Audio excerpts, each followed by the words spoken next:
नमस्कार दोस्तों, आप सभी का बहुत बहुत स्वागत है हमारे YouTube चैनल लोकल न्यूज़ में।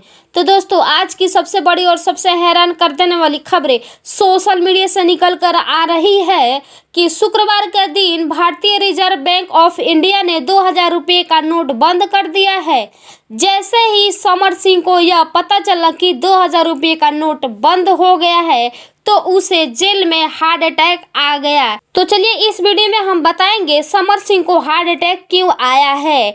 तो हर रोज इसी प्रकार के खबरें पाने के लिए, न्यूज़ पाने के लिए हमारे चैनल को सब्सक्राइब जरूर कर दीजिएगा और वीडियो में एंड तक जरूर बने रहिएगा। तो चलिए हम बता देते हैं, भोजपुरी के सुपरस्टार गायक और अभिनायक समर सिंह भोजपुरी के जाने माने अभिनेता और सिंगर है और उनके पास संपत्ति की कोई कमी नहीं है और उनके पास जो है कुल मिलाकर 80 करोड़ की संपत्ति है उनके पास।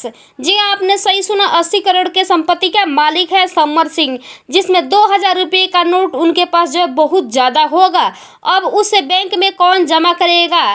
तो यही बात सोचकर हैरान थे और परेशान थे, जिसके कारण उनको हार्ट अटैक आ गया। समर सिंह को यही बात जो है, इसी बात के कारण जो उनको हार्ट अटैक आ गया है और उसे हॉस्पिटल में भर्ती कराया गया और उसका अभी इलाज चल रहा है। जी